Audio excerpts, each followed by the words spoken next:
Look at what came in the mail today. This was a very awesome surprise because I wasn't expecting this to be delivered until the end of this month. This is the X6 game console. I had this ordered from AliExpress as well. So I got this at a whopping $30. This one's a bit more upgraded than the Data Frog, which was way cheaper. Let's see what's written on the box. It says it supports gamepad, 3D joystick, TF card, supports major emulator, and also you can connect this console on the TV. It shows the button layout. Display 3.5 inch as compared to the Data Frog. It's 0.5 inches bigger. Resolution 640 by 480 pixels. So this one's a bit more upgraded in terms of display as compared to the Data Frog. Let's see the emulators that it supports. It says Super Nintendo, Game Boy Color, Game Boy Advance, Game Boy, almost the same. It comes in 3 different colors, one in black, one in dark green, and the one that I got is white.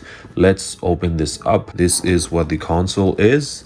This is what comes in the box, and along with that it comes with a USB-C data cable and the AV output for the TV. Comes in with an instruction manual.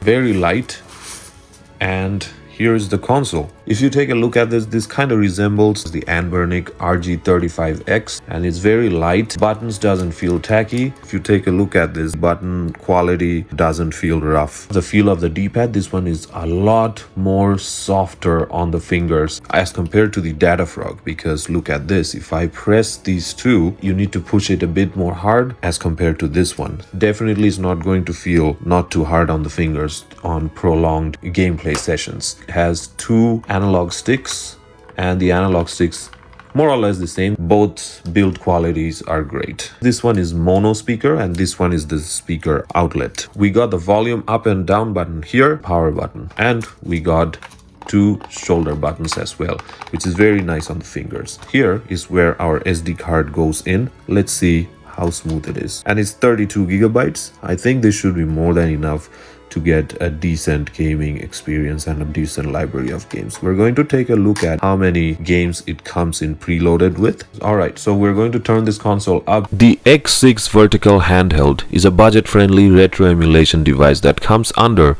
or stays within the $30 price range. With a 640 by 480 IPS display, it does give a crisp visual to the games. The console feels good in the hands, however I don't like the tightly put buttons. It feels crammy, and while trying to press one button, I end up pressing both. The D-pad is pretty nice. The dual analog sticks are a waste of space, to be honest, as there are no retro games on this console which utilizes the function. The software interface is very old. As per my understanding, this is one of those basic limited closed source system software that are designed to run these generic hardwares with a lot of limitations. As an enthusiast of jailbreak and mods, I really find it a letdown. One of the biggest selling points of the Data Frog is its customization.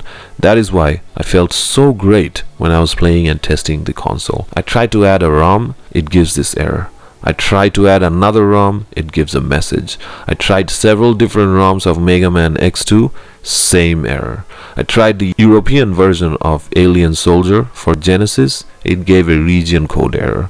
And then when I finally managed to run it, it was lagging as if it stepped on a Lego block. On the brighter side of things, the ROMs that already came in loaded on the console runs very well. Even the Game Boy Advance ROMs runs great, greater than the SF2000. But not all formats of the already supported systems would run unless they follow the same formats that are already included with the system. For example, .md ROMs are Mega Drive Genesis ROMs, but the system supports .smd ROMs. Unless it's .smd, it won't show up on the menu. Now I'm going to show you guys exactly what I meant in regards to the limitations of this console's emulation. X6's memory card inserted into my PC. Now we have a bunch of folders. We are not going to work on those except the game folder. That is the one that we are going to work on. If you head over into the game folder, you're going to see all the subfolders of the supported emulators. Now the ones that I have mentioned, the Sega Mega Drive ROMs, if we head over into that subfolder, we're going to see all of these ROMs are in .smd format. All of my Sega ROMs are in MD format. Now I have changed one of them to SMD. I did that by pressing on F2 and just adding an S. Now when you're gonna add an S, it's going to give you a message prompting that it might make things unstable. I just disregarded that.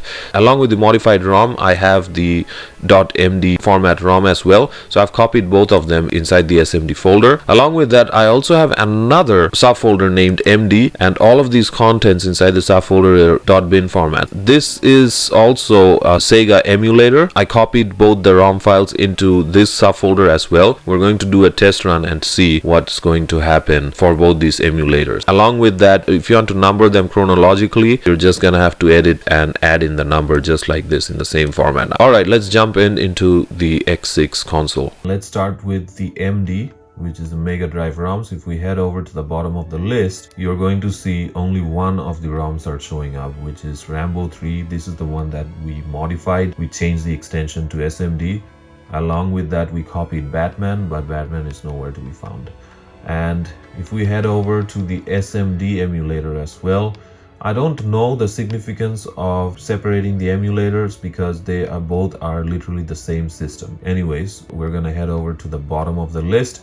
Again, here only Rambo 3 is to be found, no sign of Batman. This is what I meant by limitations with the ROM formats. Only works if it meets the requirements of the ROMs that's already been set for the device. Let's run Rambo 3 and see how it's going to run.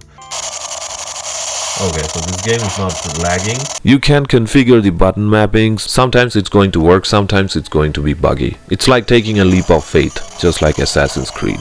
There are some apps, but trust me, it's better to explain how fresh paint on the wall dries up instead of explaining these primitive apps. Anyways, the menu navigation is laggy. I don't like it. Even though it's a budget console, but still, there are some basic features that needs to be maintained. I was really hoping that this would be an upgrade over the SF2000, which in a lot of ways it is, but the drawbacks supersedes those upgrades. Let's do some more game testing.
Alright, I've shown you guys everything there is to this console, and to be quite honest, the SF2000 is a way better choice in this regard. At least you have the option to customize the console, and you can also play Master System games as an added bonus. If you come across this console, it's better to just walk off after taking a good look at it. And that wraps up the review of X6 Handheld. A 2 out of 5 stars handheld. If you like this video and would like to see more, then please make sure to drop in a like and subscribe. Check out my other contents. I'll see you guys on the next one.